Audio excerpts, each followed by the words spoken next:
नमस्ते। आज हम एक बहुत ही प्यारे और सिंपल से आइडिया के बारे में बात करेंगे जो शायद हम सभी के काम आए। ये हमारी तरक्की को देखने का एक नया और शायद थोड़ा बेहतर तरीका है। चलिए साथ में समझते हैं। अच्छा, कभी कभी हम सबको ऐसा लगता है ना कि हम थोड़ा पीछे रह गए हैं, शायद सोशल मीडिया पर किसी दोस्त की शानदार तस्वीरें देखकर, या फिर इम्तिहान के दिनों में जब लगता है कि तैयारी अभी भी अधूरी है। ये एक बहुत ही आम एहसास है और आप इसमें अकेले नहीं हैं।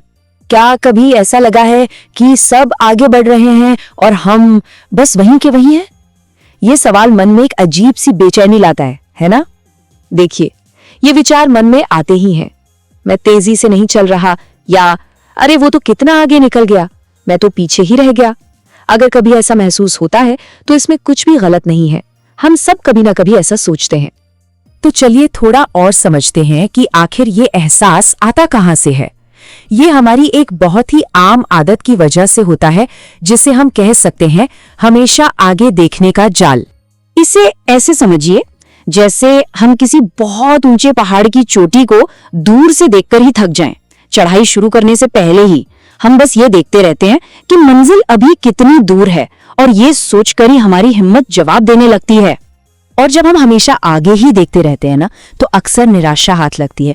हमारी अपनी मेहनत, हमारी छोटी छोटी कोशिशें हमें बहुत ही मामूली लगने लगती हैं। इससे हमारी आशा और आत्मविश्वास दोनों कम हो जाते हैं। पर क्या हो अगर सोचने का एक बेहतर और शायद ज्यादा सुकून देने वाला तरीका हो, एक ऐसा तरीका जो हमें निराश करने के बजाय खुश और मजबूत महसूस कराए। वो तरीका है पीछे मुड़कर देखना। ये एक बहुत ही सुंदर और पावरफुल आइडिया है जो हमें अपने अंदर आत्मविश्वास और खुशी खोजने में मदद कर सकता है। इसका मतलब है पहाड़ पर थोड़ा चढ़ने के बाद एक पल रुककर पीछे मुड़कर देखना और मुस्कुराना कि अरे वाह, हम कितना ऊपर आ गए हैं। हम अपनी तुलना भविष्य के लक्ष्य से नहीं, बल्कि कल के खुद से करते हैं, किसी और से तो बिल्कुल भी नहीं। अब देखिए, इन दोनों तरीकों में कितना साफ अंतर है।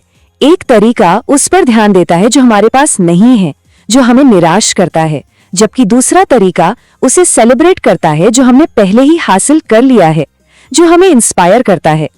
चलिए अब कुछ छोटी छोटी कहानियों से समझते हैं, बिल्कुल वैसे ही जैसे हम स्कूल में सीखते थे, ये देखने के लिए कि यह सरल सा विचार असल जिंदगी में कैसे काम करता है। ये कहानी है राहुल और आशा की। राहुल अपने पिछले साल के नंबरों से अपनी तुलना करता है और खुश होता है क्योंकि उसने सुधार किया है। वहीं आशा सिर्फ क्लास के टॉपर को देखती है और निराश हो जाती है। नतीजा, राहुल आत्मविश्वास से आगे बढ़ता है और आशा डर और दबाव में। देखिए, एक ही क्लास पर सिर्फ सोच का कितना बड़ा फर्क है। अब अरविंद और मनोज की कहानी देखिए। अरविंद 2 साल पहले के अपने काम से तुलना करके मोटिवेटेड महसूस करता है, जबकि मनोज अपने सीनियर से तुलना करके खुद को छोटा और फंसा हुआ महसूस करता है। तो सबसे जरूरी बात यह है कि हमें अपनी प्रगति को मापना चाहिए, दूसरों के मुकाबले अपनी पोजीशन को नहीं। और ये कितनी खूबसूरती से दिखाता है कि ये विचार हर किसी के लिए काम करता है, एक छोटे बच्चे से लेकर जो अपना पहला कदम रख रहा है, डॉक्टर कलाम जैसे महान वैज्ञानिक तक, और यहाँ तक कि माइक्रोसॉफ्ट जैसी बड़ी बड़ी कंपनियों के लिए भी। चलिए अब देखते हैं कि हम इस प्यारे से विचार को अपनी जिंदगी में कैसे इस्तेमाल कर सकते हैं, एक बहुत ही छोटे और आसान से कदम के साथ। तो जरा एक पल के लिए सोचिए, अपनी जिंदगी में ऐसी कौन सी जगह है जहां पीछे मुड़कर अपनी तरक्की को देखकर मुस्कुराया जा सकता है।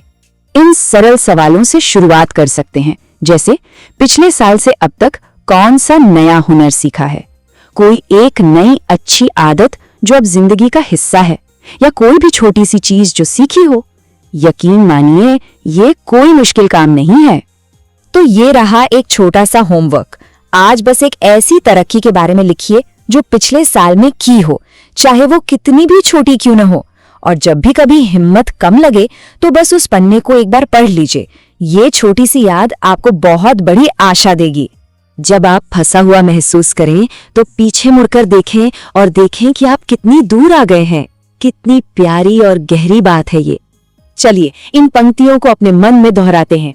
मैं अपनी पिछली प्रगति का सम्मान करता हूँ, मैं लगातार बढ़ रहा हूँ, मुझे अपनी यात्रा पे भरोसा है।